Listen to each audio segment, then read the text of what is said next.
If the people around you said all the things you thought they should have, if they had just not been toxic, if they'd encouraged you, you wouldn't have any muscle. And right now you don't have any muscle because you're using that as the excuse, if you're thinking that. And I'm not attacking you, brothers and sisters. I'm calling to you because I know you're more. Otherwise, I'd just keep my mouth shut. You've been hypnotized by a culture of weakness. Now, having said that, I'll say one last thing. I know you haven't got other questions, but it's so important what you asked. Yes, there are people that you don't want to hang out with that will not serve you. But then move on. Don't sit there and talk about it constantly. Don't waste your time. And you say, but what if it's family, Tony? Mine was family too. And you learn to grow. You go, they're in my life. If someone can get your goat, if someone can piss you off, if someone can make you feel less than, that's God coming to you saying, grow. You need some spiritual growth. There's got to be some change in your perception, your belief, your emotions, your spiritual look of life. So that can't happen anymore. And when it happens, like at 61, I've been through so many of those things, and I like to do things in mass. I took on big challenges, so I'd have to grow more. But then life throws them at you too. When they come, you just go, okay, it's going to have me until I grow. What needs to shift in me so that it no longer has an impact? But Jim Rohn used to say, my original teacher, he used to say, Tony, what happens if I've got a cup of coffee here? And he'd say, what if your worst enemy drops sugar in your coffee? What's going to happen? And I go, well, you have sweet coffee. And he goes, what if your best friend, your mother, your father, your brother, your sister, your loved one drops one drop of strychnine? I said, you'd be dead. He goes, that's right. Life is both sugar and strychnine, so watch your coffee. His whole thing was stand guard at the door of your brain. But some people take that and go, oh my God, you can kill me. It was a metaphor. These people are not so toxic. They're toxic because you give them energy. So if your mom's crazy and constantly criticizing you and it drives you nuts, just go, that's my mom. That's her way of showing love. And I find a new perspective. And no matter what she does, just stay in a beautiful state and love on her and think, boy, think of all that she cares and feels for, all that she's frustrated in life, or all that she's going through that's made her this way. And think, God, I don't have to go through this. I can love her. It's like your growth is the only limit to your happiness. If you're not happy, you're not growing in some area. And usually it's a place where you're blaming, you're pointing the finger. I don't care if it's government, don't get me wrong. People can be unfair, unjust, that's for sure happens. But you can't control that. You can't make it not happen. What you have to do is become stronger than any of it so you're free. Freedom comes from growth. Freedom does not come from control. Because control is an illusion. You can't control everybody. No matter how hard you try, you can't control what they think or feel. And not everybody's going to be fair and just. And you, my dear friends, and I have not always been fair and just. Whether we admit it or not, it's just the nature of being a human being. But we can make the largest pattern fair and just and loving and powerful and serving and growing until it becomes the dominant thing inside you. And then you experience life as being great, not you're great. Life's great because you're living a great path. My great fear around the world is how many people here are not playing for themselves. They're playing for their parents, they're playing for their friends. The things they buy, the things they start, the way they live are predicated on other people's opinions, not themselves. And so I'm not coming here to start with a buzzkill, but I also do not want to be delusional to the reality of the situation. Everybody now is pandering to venture capital or to raising capital, not to actually building a business. Every day. Thank you. It's important. And thank you so much for jumping on that. It's important because let me tell you why in 2006, 7, 8, 9, I was taking all of my money and investing in Tumblr and Facebook and Twitter and Uber and all these things that I did very well with, and why over the last 4 years I've invested very little, very carefully, because there's a disconnect right now and there's illusions of the reality. If you stand here or sit here today and there is nothing that you could think about other than building a business, because the process of building a business is your happiness, not what a successful business allows you to buy, well then you're a purebred entrepreneur. Somebody asked me today in an interview, what do I do with my downtime? I told them that I start other businesses. It's all I know. It's who I am. It's the same way when I see a teacher or an artist or anybody, when I can see through their soul that they were meant to cook or paint or build or whatever it may be, I get such happiness. It's the same reason that people that I went to school with who make $53,000 a year, but I know they're so happy because it's what they want. Most people are anticipating the day they'll be happy. Oh, if I do this, that, and the other thing. It's a horrible habit. Horrible.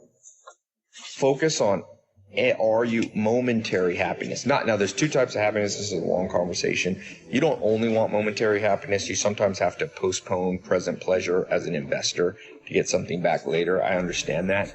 But there's also the other end of the spectrum, that if you're not liking most of your life, make some big changes. If you like most of your life, but there's a few little things, then you make little changes. People always ask me, how do you know? Simple. If everything's fucked, then you have to make huge changes. Usually. There's exceptions. If everything's pretty good, just one thing gets on your nerves, you probably just got to change one, maybe two things. But get to that place where depression's diminishing, even if you have to do something dramatic, even if you have to quit a job, even if you have to move out from somebody you're living with, even if you have to spend less time with a family member. You can't sacrifice your happiness overall unless you're investing. So let's say, for example, you go to the gym and you're not that happy to be lifting weights because it hurts. Well, that's temporary pleasure that has a payoff very quickly, and your body gets healthier. That kind of pain you can keep around because there's a gain to it.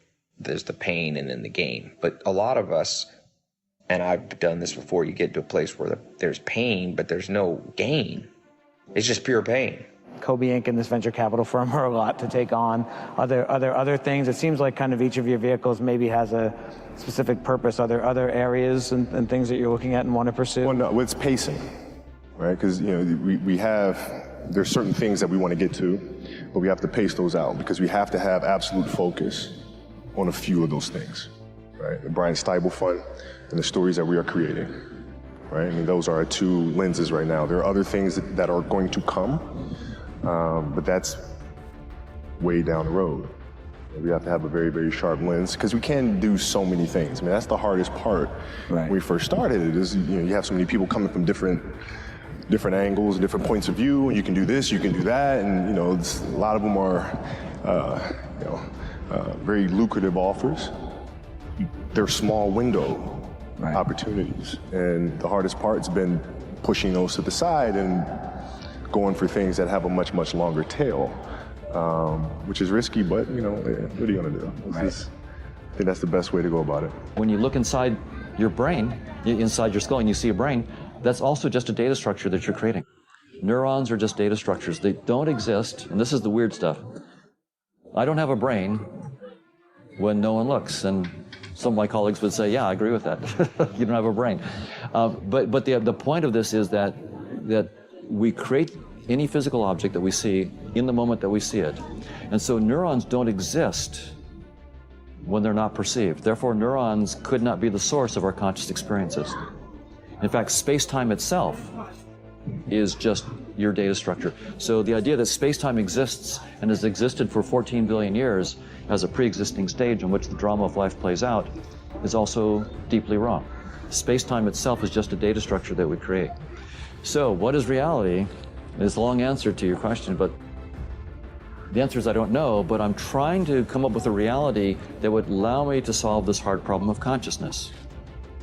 So if the brain is just a symbol that we create when we look, and I'm trying to understand how consciousness is related to it, if I start with a theory in which consciousness is fundamental, and I have to do it scientifically, say, what do I mean precisely by consciousness with mathematical precision? And I have this theory that I call conscious agents, in which conscious agents interact. It's like the proposal is that reality is a vast social network.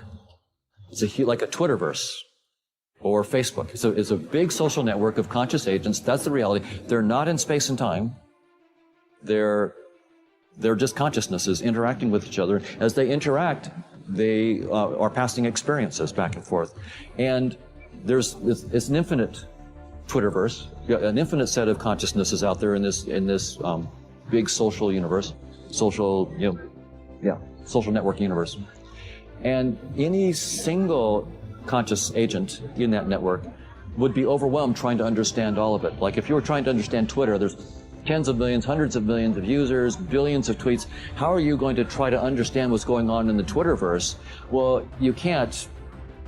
But what you can do is you can use visualization tools. Suppose I have a visualization tool that compresses it all down, shows you what's trending in this city and what's trending over there. So you compress it all down maybe into something that you can see through a headset so that you can actually, well, here's the Twitterverse in London, here's the Twitterverse in Edinburgh, and so forth, and here's what's going on, here's what's trending. Then you can sort of visualize it.